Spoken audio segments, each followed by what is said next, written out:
Olá, queridos irmãos e amigos, paz seja com todos. Graças a Deus por mais um dia de vida que o Senhor nos dá e aqui estamos para aprender um pouco mais de Sua palavra.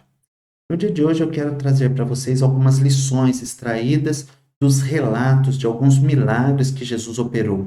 Como Jesus operou alguns milagres, o que as pessoas que receberam esses milagres fizeram para poderem receber esses milagres, nós vamos ver na aula de hoje.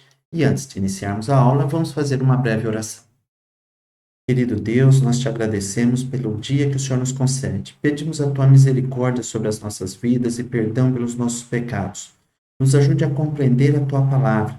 Coloque a tua paz no coração de cada um daqueles que me escutam, para que possam compreender perfeitamente a tua vontade para as suas vidas e assim desfrutar dos milagres que tu tens para todos nós.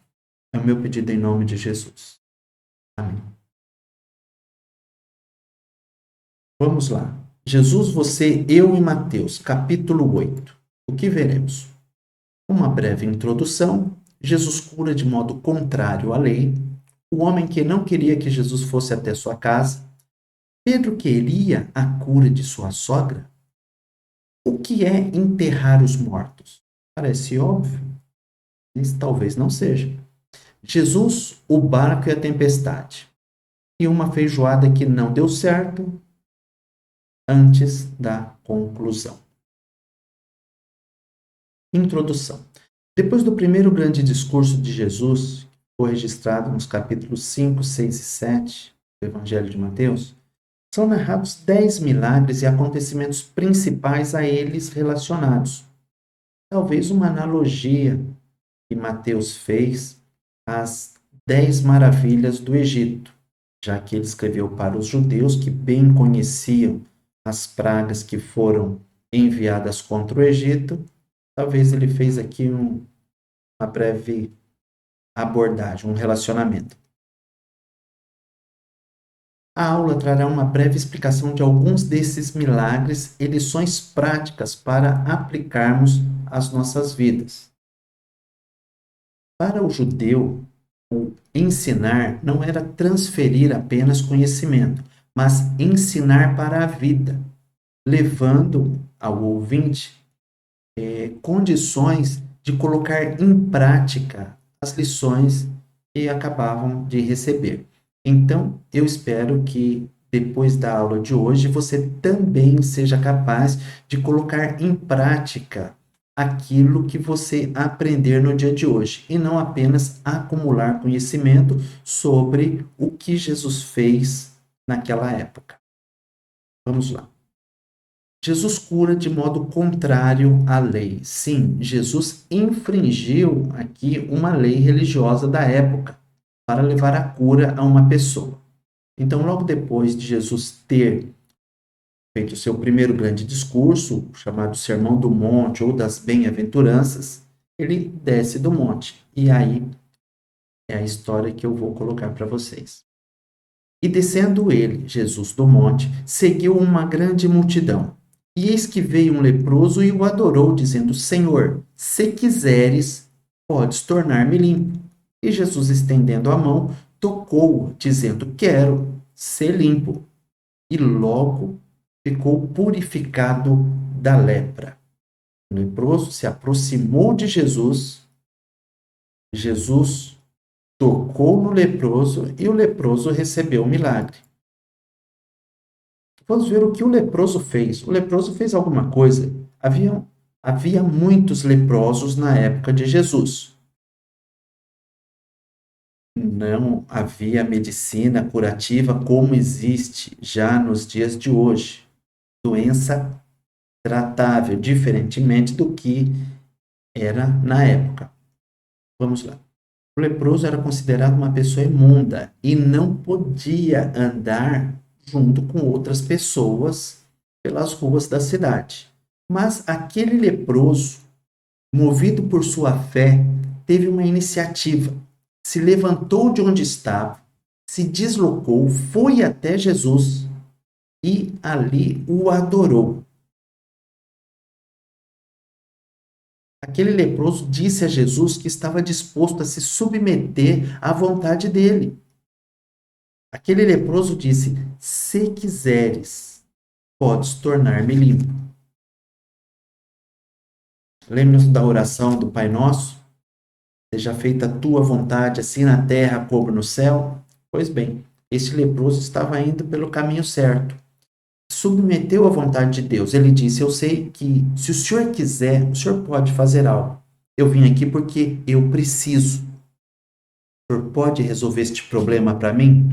E o que aconteceu? Depois dele ter colocado o seu pedido para Jesus, ele foi atendido. Jesus tocou-lhe, mesmo que isso fosse contrário à lei. Jesus deu algo para ele que ele não merecia. Ele não merecia o toque de Jesus. Na verdade, Jesus seria até tido por imundo, por tocar em uma pessoa tida por imunda também. Porém, a cura, a saúde de Jesus foi automaticamente transferida para aquele homem. Sim, aquele homem não passou a lepra para Jesus. Jesus passou a cura para aquele homem. Mas veja o que ele fez. Ele se levantou, foi até Jesus, o adorou, se submeteu à vontade de Deus, se sujeitou ao desejo de Deus para a sua vida, e o desejo para a vida dele era de cura, era de uma vida melhor. E ele não receberia se ele continuasse lamentando lá onde ele estava. Muitos não recebem o milagre de Deus porque cruzam os braços, ficam sentados na sarjeta, chorando bicas de água, mas não se levantam para ir até Jesus. Lição que nós extraímos daqui: se nós queremos algo, nós devemos buscar. E Jesus vai fazer o milagre, mesmo que você ache que não mereça. Você acha que aquele leproso tinha em sua mente que Jesus iria tocá-lo? Não, ele pensou que Jesus fosse falar alguma coisa ou levantar as mãos, mas tocá-lo não esperava. Jesus responde às tuas orações de uma maneira que você não espera. Vai te surpreender. Embora muitos digam que você não seja merecedor daquilo, saiba que a tua atitude faz toda a diferença, como fez na vida do leproso. Vamos prosseguir. O homem que não queria que Jesus fosse até a sua casa. Sim, havia um homem que não queria que Jesus entrasse em sua casa. Vamos ver por quê? A pergunta é retórica, nós vamos ver de qualquer jeito. E entrando Jesus em Cafarnaum, onde Jesus viveu durante uma boa parte do seu ministério, chegou junto dele um centurião, rogando-lhe e dizendo: Senhor, o meu criado jaz em casa paralítico e violentamente atormentado. E Jesus lhe disse: deixa comigo, eu irei e lhe darei saúde. E o centurião respondendo disse: Senhor, não. Eu não sou digno de que entres debaixo do meu telhado, mas dize somente uma palavra, uma palavrinha tua, e o meu criado sarará. Pois também eu sou homem sob autoridade. Sou homem que estou debaixo de autoridade. E eu tenho também soldados debaixo da minha autoridade, que se sujeitam às minhas ordens. Eu digo a este, vai, e ele vai. Digo ao outro, vem, e ele vem. E ao meu criado, faze isso, e ele o faz. Depois dele ter dito isso, Jesus se admirou. Sim, a Bíblia diz que Jesus se maravilhou porque a fé daquele homem era algo muito grande. Aquele homem tinha uma grande fé. E Jesus disse: não tenho visto fé assim em Israel. E esta fé vem de uma pessoa que nem de Israel é. Pelos israelitas, este centurião também não seria merecedor do milagre que Jesus fez para o seu criado. Mas a fé que move montanhas, como você já deve ter ouvido, moveu o coração de Jesus e deixou Jesus maravilhado. E Jesus disse: tudo bem, vai. E como você creu, que seja feito conforme a tua fé. E aquele criado foi curado milagrosamente. Então, quem era o centurião? Centurião era o comandante de uma centúria. Centúria é um agrupamento de 100 soldados, 100 homens. Um centurião poderia comandar mais de uma centúria? Sim, poderia comandar 100, 110, 150, 200 homens e continuaria sendo um centurião. O número 100 deu origem à palavra centúria. O centurião poderia ser responsável por um grupo de mais de 100 soldados, sem problema nenhum. Há uma aparente divergência entre os relatos de Mateus e Lucas. Lucas capítulo 7, versículos do 1 ao 10. Lucas relata que o centurião foi precedido, na verdade, a palavra não é precedido, mas enviou alguns anciãos de Israel, alguns religiosos, para interceder por ele. E no momento em que Jesus estava se dirigindo à casa dele, ele mandou outros criados para dizer que Jesus não deveria ir até a sua casa, porque ele não era digno. Entenda que aquele homem não queria que Jesus fosse até a sua casa, não porque não gostasse de Jesus ou tivesse algo contra Jesus. Ele não se achava era digno de ter Jesus debaixo do seu teto, o que causou uma admiração, a sua fé e a sua humildade. Como harmonizar? Como enxergar uma harmonia entre o relato de Mateus e de Lucas? Ora, não há contradição. Veja, eu vou dar um exemplo aqui. Quando um presidente envia um ministro para outro país, aquele ministro, quando transmite uma mensagem, aquele ministro está falando de si mesmo ou é o presidente que está falando ali? Pois é. A interpretação mais coerente que nós encontramos pelos estudiosos foi essa, e para mim é o suficiente. Aquele centurião enviou pessoas para falarem no nome dele. Então, ele estava ali sendo representado por algumas pessoas. Ele não precisava estar fisicamente lá para transmitir uma mensagem para Jesus ou pedir o socorro para Jesus. Qualquer um que fosse mandado em nome dele seria a mesma coisa que ele estar falando com Jesus. Então, Lucas relata que o centurião estava ali, mas através de alguns representantes, fazendo-se representar por alguns anciãos e depois por alguns de seus criados. E Mateus já é mais direto na forma como redige. De qualquer forma, o milagre foi feito. Prosseguindo. Aquele homem demonstrou uma fé incomum. Embora ele não fosse judeu, ele recebeu um milagre e não foi nem para ele, foi para um de seus criados. Coisa interessante, não? Alguns podem achar que certas pessoas não merecem os milagres de Jesus. Mas se você é uma dessas pessoas e outros acham que você não merece, continue insistindo, porque você vai receber, porque eles receberam. E, pela lógica religiosa da época, nenhum dos dois, nem o leproso, nem o centurião, receberiam algo da parte de Jesus. E Jesus, entrando em casa de Pedro, viu a sogra deste jazendo, sofrendo com febre. E tocou-lhe na mão, e a febre a deixou. E a sogra de Pedro levantou-se e serviu-os. Veja só, Pedro queria que sua sogra fosse curada? Será que queria? Pedro era casado? Sim, Pedro era casado.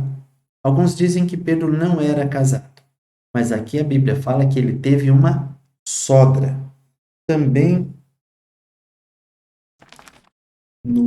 na carta que o apóstolo Paulo escreveu à igreja de Corinto, sua primeira carta, capítulo 9, versículo 5, sobre a liberdade que teriam, na verdade que tinham os apóstolos de Jesus. Uma das liberdades que eles tinham era de poderem ter uma esposa.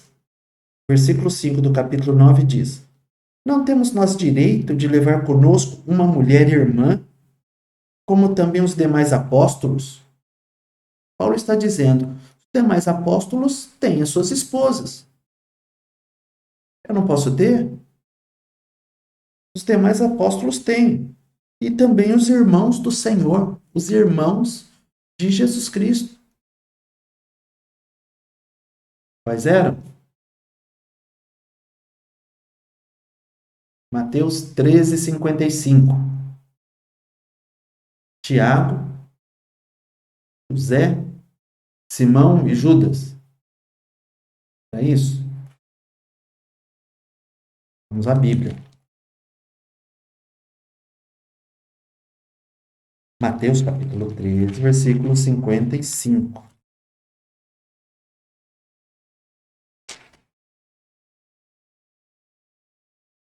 Nome dos irmãos de Jesus.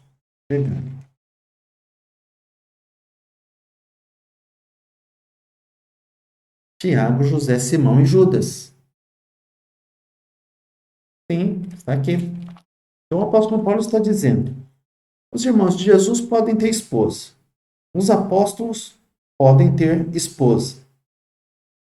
E Pedro tem esposa. Nós não podemos ser como eles? Lendo todo o versículo 5, sem interrupção.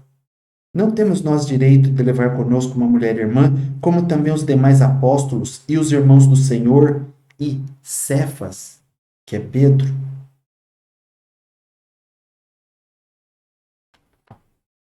Então, Pedro era casado. Sanado esse problema, vamos ao problema da sogra de Pedro. Não que a sogra de Pedro fosse um problema para Pedro. Sim, Pedro tinha uma sogra. Referência também sobre a esposa de Pedro está em primeira carta de Paulo aos Coríntios, capítulo 9, versículo 15, é o versículo 5. Depois corrijam-me, por favor. Vamos lá. Ela estava com febre e Jesus a curou. Bom, agora vamos lá a uma dúvida que eu já ouvi. Na verdade, não foi dúvida, né? Foi uma brincadeira que fizeram. Pedro não negou Jesus porque sua sogra foi curada. Não. Mas porque estava fraco em sua fé. Foi a pregação, foi isso mencionado na pregação que o pastor Cássio fez no último domingo. Não que Jesus tenha curado a sogra de Pedro, mas que Pedro negou Jesus porque estava fraco na fé. Alguns dizem, não, Pedro negou porque sua sogra foi curada e ele não queria. Isso é mentira, isso é intriga do pessoal que não gosta da sogra. Eu amo a minha sogra e não há motivo para pensarmos que Pedro não queria que sua sogra fosse curada. Tem? Jesus curou não só a sogra de Pedro, mas todos os que foram até ele. Todos aqueles que se dirigiram a Jesus receberam o milagre da cura. A palavra de Deus está falando de muita cura hoje, hein? Abrace esta promessa e receba a tua cura no dia de hoje, porque Jesus tem poder para te curar. O que é enterrar os mortos? Vamos ver. E aproximando-se dele, um escriba, pessoa que escrevia a lei, disse: Mestre, onde quer que fores, eu te seguirei. E disse Jesus: As raposas têm covis, as aves do céu têm ninhos, mas o filho do homem não tem onde reclinar a cabeça. Jesus estava dizendo aqui: quer ser meu discípulo? A coisa não vai ser fácil, não. Não vai ter mordomia. E outro de seus discípulos, aqui já um discípulo, disse a Jesus: Senhor, permite-me que, primeiramente, vá sepultar meu pai. Jesus, porém, disse-lhe: Segue-me e deixa os mortos sepultar os seus mortos. O que quer dizer isso? O que é um morto sepultar outro morto? É possível um morto sepultar outro morto? Se Jesus disse, eu acredito. Então vamos lá. Primeiro, um escriba queria seguir Jesus. Jesus falou: Você quer vir? Vem. Mas é um caminho glorioso, mas tem espinhos. Eu não sei de onde tiraram que aquele que segue Jesus não tem mais problema na vida e o seu mundo se transformou em um mar de rosa. É mentira. Jesus disse que nós teríamos aflições no mundo. Então, pode ter certeza, essa é uma promessa que ele fez e é uma promessa que nós receberemos. Mas ele fez outras e fez melhores, não só das aflições. Das aflições a gente procura se desviar. Aliás, das aflições nós procuramos nos desviar e abraçar só aquelas que nos são mais confortantes. O discípulo queria primeiramente sepultar o seu pai. O que é deixar aos mortos sepultar os seus mortos? Primeira coisa, vamos lá. O discípulo queria primeiramente sepultar o seu pai. Isso pode trazer a ideia não de que o seu pai tivesse morrido ali, naquele momento, e Jesus não poderia esperar com que aquele discípulo fosse enterrar o seu pai. Não, não é essa a ideia trazida aqui. Aquele discípulo queria primeiramente sepultar o seu pai. Ele estava dizendo para Jesus, em uma das interpretações que eu achei bastante interessante. Vamos lá. Ele estava dizendo a Jesus: Jesus, eu vou te seguir. Eu quero ser teu discípulo. Mas primeiro eu tenho que cuidar do meu pai, tenho que cuidar da minha família. Hora que eu já tiver velhinho, hora que meu pai já tiver morrido e eu tiver cumprido a minha obrigação para com ele, então eu vou te seguir. Aquele homem estava condicionando a sua entrega a Cristo, a entrega de sua vida a Cristo, a um evento futuro incerto que talvez fosse demorar anos para se realizar. E Jesus quer que nós nos entreguemos a Ele já, hoje, now, neste momento. Você ainda não se entregou? Está esperando o quê? Ah, eu tenho tanta coisa para fazer nessa vida, tenho que cuidar do meu filho, da minha filha, do meu pai, da minha mãe, do meu sogro, da minha sogra, do meu avô, do meu bisavô. Nada disso. Isso não é impedimento para você seguir Jesus. Na verdade, você tem que seguir Jesus e continuar fazendo algumas atividades, porque abandonar os parentes é negar a fé e é ser pior que o infiel. Então, jamais faça isso. Aquele discípulo não deveria postergar, adiar, retardar a sua obediência a Cristo, dizendo que só ia fazer a vontade de Jesus quando outras coisas já tivessem se resolvido em sua vida. Parece aquela pessoa que diz: eu preciso me entregar para Jesus, mas antes eu preciso deixar o pecado. Eu faço isso, aquilo, aquele outro. Isso está errado. Está errado tanto o que você faz, como aquilo que você está querendo fazer. Não se abandona a pecado para se entregar para Jesus.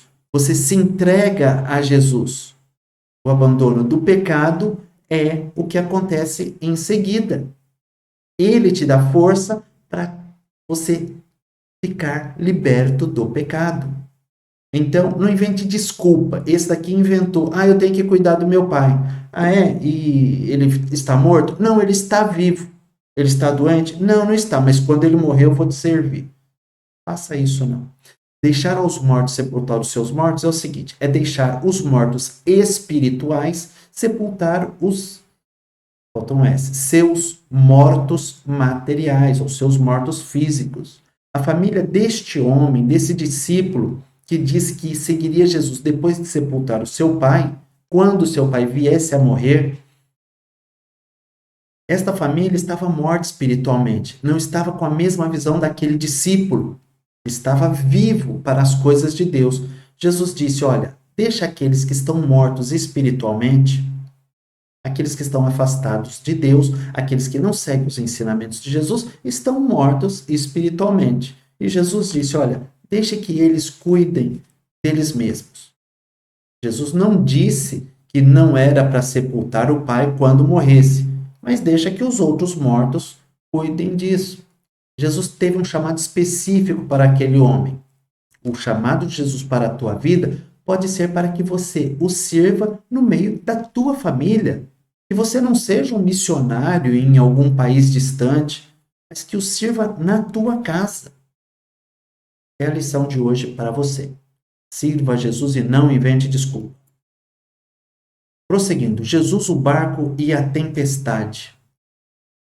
E entrando ele, Jesus no barco, seus discípulos o seguiram. E eis que no mar se levantou uma tempestade tão grande que o barco era coberto pelas ondas. Jesus, porém, estava dormindo. E os seus discípulos, aproximando-se, o despertaram, dizendo: Senhor, salva-nos, que perecemos. Esse negócio vai afundar e vai todo mundo morrer. Não, ele não disse isso. Eu que estou pensando que eles talvez tenham dito isso. Se não disseram, com certeza pensaram. Vamos lá. E ele, Jesus, disse-lhes: Por que temeis, homens de pequena fé? Vamos lá, vamos resolver esse problema que vocês me trouxeram aí.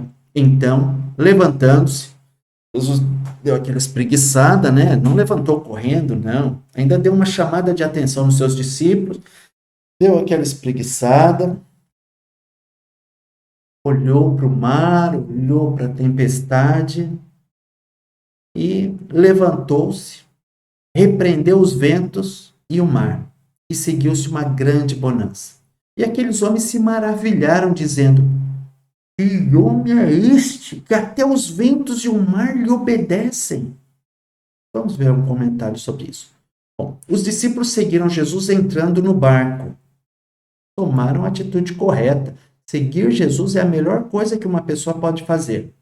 A tempestade se levantou quando os discípulos estavam com Jesus no barco. O fato de estar no barco com Jesus não significa que não vai ter tempestade atingindo a tua vida. E qual é a vantagem, então, se com Jesus ou sem Jesus a tempestade virá? É que com Jesus a tempestade vai embora. Ela não te afunda. Aquela situação assustou os pescadores experientes. Vários discípulos de Jesus eram pescadores experientes e estavam acostumados a tempestades, mas aquela era diferente. Aquela os levou a um estado de desespero, como essas situações que nós vivemos ultimamente. A situação nos assusta, mas o que acontece quando Jesus está no barco? Nós corremos para ele, como fizeram os discípulos. Diante daquela dificuldade, e com toda a experiência que possuíam, eles não tinham condição de resolver, eles buscaram Jesus, importunaram Jesus. E Jesus olhou para eles e falou: tudo bem, vocês achavam que ia acontecer alguma coisa com vocês, eu estando aqui? Vocês estão com uma fé muito pequena. Entregou a vida a Cristo. Toca o barco. A tempestade vai vir. Não precisa se desesperar. Desespero não é algo que Jesus quer ver na tua vida. Ele quer ver a tua fé. Mas ele é misericordioso e quando a gente entra em desespero, ele entra em ação também. Quando nós corremos para ele. E o que Jesus faz? Acalma os ventos e o mar. O barco continua no mar, só que a tempestade não tem poder mais para afundar o barco. Entendeu? Compreendeu esta lição? Então vamos lá. Os discípulos pediram ajuda para Jesus, mas não imaginavam como o problema seria resolvido, ficando maravilhados com a solução do problema. Quando nós levamos um problema até Jesus, muitas vezes nós temos uma ideia pequena de como ele poderia resolver, mas Jesus supera todas as expectativas e resolve de uma maneira fantástica. Prova é que os discípulos não imaginavam que Jesus ia resolver o caso daquela maneira e eles se maravilharam com a forma como Jesus resolveu. E ainda disseram: que homem é este? E até o vento manda e o mar, e eles lhe obedecem. É sinal de que eles não esperavam aquela solução da parte de Jesus. Jesus superou a expectativa deles, como vai superar a tua. Que bom, não é? Glória a Deus. Vamos lá. Caminhando para o final. Uma feijoada que não deu certo. Bom, tem isso na Bíblia? Tem. A palavra feijoada não tem na Bíblia, mas não deu certo aqui. Esta não deu certo.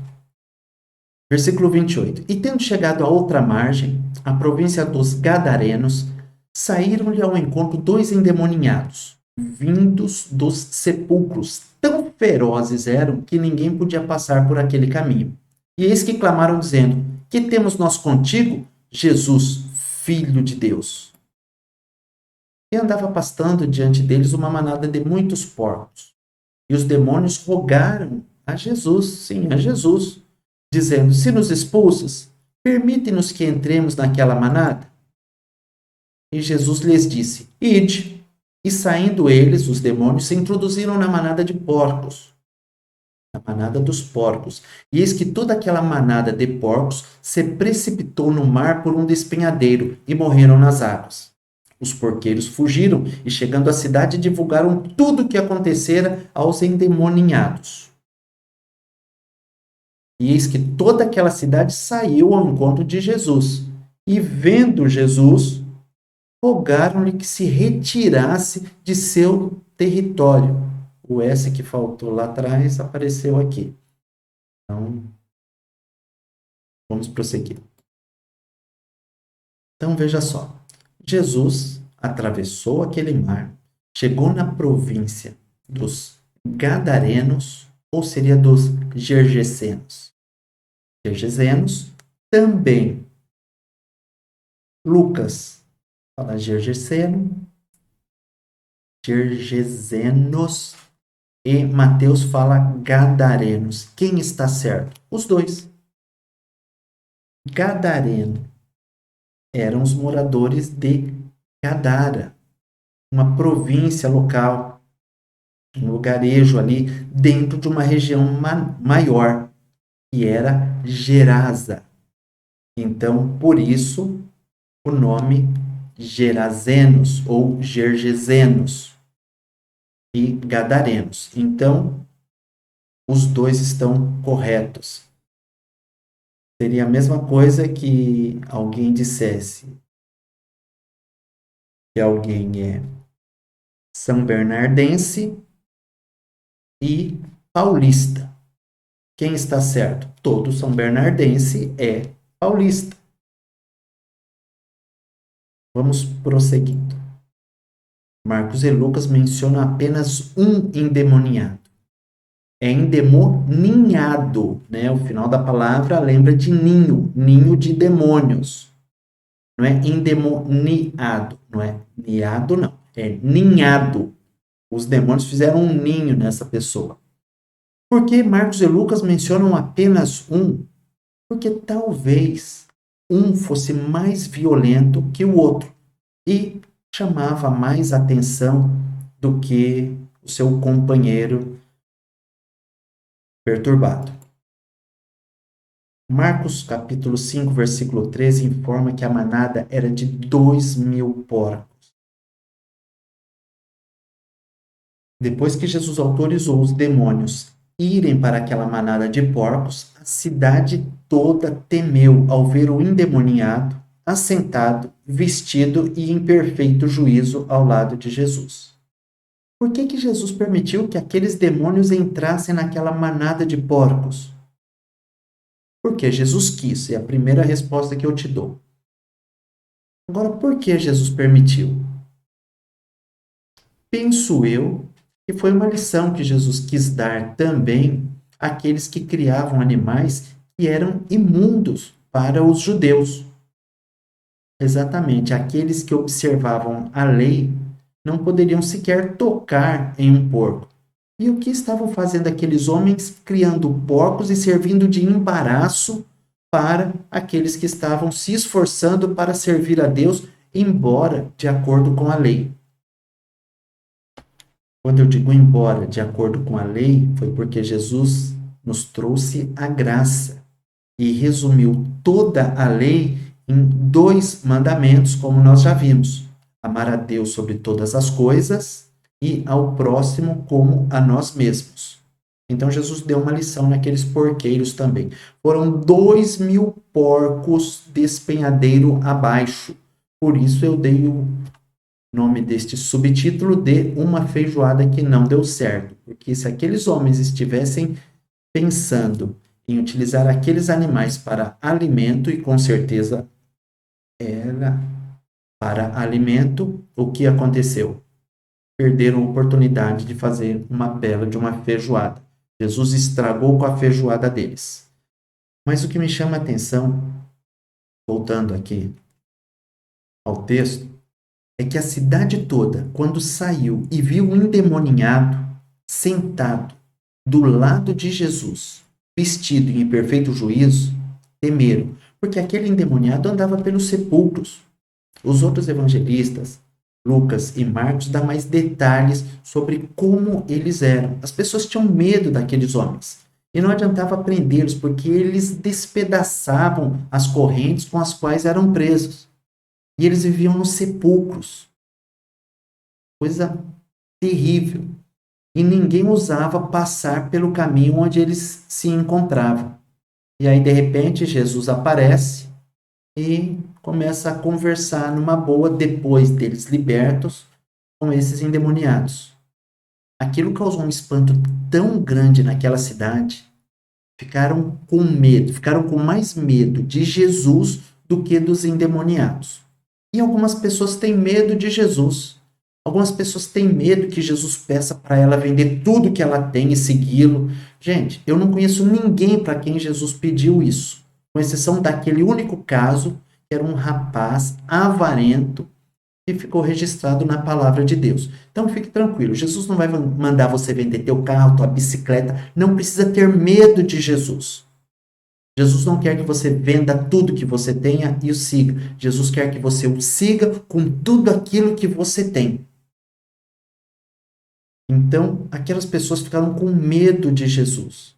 Jesus não é para se temer, é para se adorar. Devemos adorá-lo e não temê-lo. Infelizmente, eles pediram para que Jesus se retirasse do seu território.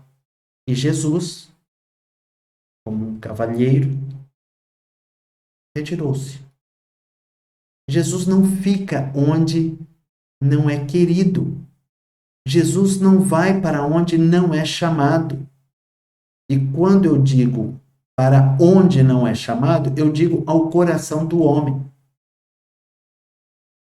Sim, ao coração da mulher também, da criança também, do adolescente. Quando eu digo homem, eu me refiro ao gênero humano. Tá? Masculino, ele engloba o neutro e o feminino. Não que tenha pessoas que sejam... esse assunto a gente vai conversar em uma outra oportunidade. Vamos voltando aqui. Jesus não entra no coração daquele que não permite. Jesus aceita entrar no coração de todos aqueles que lhe abrem para que ele entre. Foi assim que Jesus fez com as pessoas que receberam os milagres e com aqueles que quiseram que Jesus se afastasse deles. Vamos à conclusão, ou às conclusões. Devemos ter a iniciativa do leproso que foi até Jesus e o adorou. Aquele leproso que nós já vimos na aula de hoje se dirigiu a Jesus. Para ele obter o milagre, ele teve que sair do local onde ele estava. Ele teve que se dirigir a Jesus. E como que você se dirige a Jesus hoje? Em oração. Você encontra Jesus na Bíblia Sagrada, na palavra de Deus. Você encontra Jesus fechando os teus olhos e falando com ele, pedindo para que ele venha em teu socorro e resolva o problema em que você se encontra. Devemos buscar ter a fé do centurião, que deixou Jesus maravilhado. Ele não queria nenhum sinal para crer. Ele cria independente de sinal. Ele só queria que Jesus abrisse a boca e desse uma palavra a favor do seu criado. E Jesus, vendo aquela fé, concedeu conforme ele desejou. Devemos amar nossas sogras como Pedro amou a dele e preparou seu encontro com Jesus. Aqueles que estão vendo a lição neste exato momento têm que voltar lá para entender que Pedro não preparou o encontro da sogra com Jesus de uma maneira diferente daquela que ocorreu. O encontro da sogra de Pedro com Jesus ocorreu com ela em vida. Jesus indo até a casa de Pedro, onde supõe-se que também morava a sua sogra, a sogra de Pedro. Então, devemos amar não só as nossas sogras, mas também o nosso próximo, como a nós mesmos. E preparar a oportunidade para que eles tenham também um encontro com Jesus. Jesus agradece. Não devemos criar desculpas que nos impeçam de seguir os ensinamentos de Jesus, como aquele que queria aguardar a morte do seu pai para seguir Cristo. Não fique esperando para seguir Jesus quando acontecer tal coisa, quando você ficar rico, quando você se aposentar, quando se formar na faculdade, nada disso. Quando adquirir independência financeira para ajudar o próximo, esquece essa história, siga Jesus e toca o barco. Em tempos de crise ou não, devemos procurar o socorro em Jesus, como fizeram seus discípulos durante uma tempestade. Certamente ficaremos admirados com aquilo que ele fará. Jesus Cristo, quando nós nos dirigimos a ele e imploramos uma solução por um problema que nos aflige, ele tem a mania de nos deixar admirados com a forma como ele resolve. Se você não experimentou, você tem a oportunidade de experimentar. Peça para ele e depois conta para a gente. Por fim, não devemos ter medo de Jesus como tiveram os habitantes de Gadara, na região de Gerasa. Não expulse Jesus da tua vida, porque ele só quer o teu bem. Jesus só quer o teu bem. Não há motivo para você ficar assustado ou com medo dele. Ele não quer o teu mal. Ele quer o teu bem. Entregue tua vida a ele. E você que já entregou, entregue mais ainda. Entregue o quê? Mais vida? Não. Entregue a sua vida e entregue mais da tua vida a ele. E o que é entregar a vida a Cristo? O que é entregar mais da vida a Cristo? É se esforçar por andar de acordo com os ensinamentos dele. Eu tenho me esforçado. Tenho batido na trave algumas vezes, às vezes a bola espirra para fora, mas tenho feito muitos gols também. Não podemos ser hipócritas e nem essa história de falsa modéstia. Ah, eu sou um pecador, eu só faço as coisas erradas. Não, tem alguma coisa errada realmente com quem pensa desse jeito. Se você já entregou a vida a Cristo, você não pode fazer todas as coisas erradas. Ele vai te ajudar. Não espere abandonar o pecado para se entregar a Cristo. Se entregue hoje, com o pecado e tudo, e deixe o resto com Ele. Fique tranquilo, você não vai contaminar Jesus. Da mesma maneira que aquele leproso não o contaminou. Ao contrário, aquele leproso foi curado, você será. Na sua saúde física, emocional e espiritual. Em todas as áreas da tua vida. Lembrando que você vai passar por aflições. Mas é muito melhor passar com aflição, passar a aflição com Jesus no barco. É o que tínhamos para hoje. Deus te abençoe e até a próxima semana. Fiquem com Deus.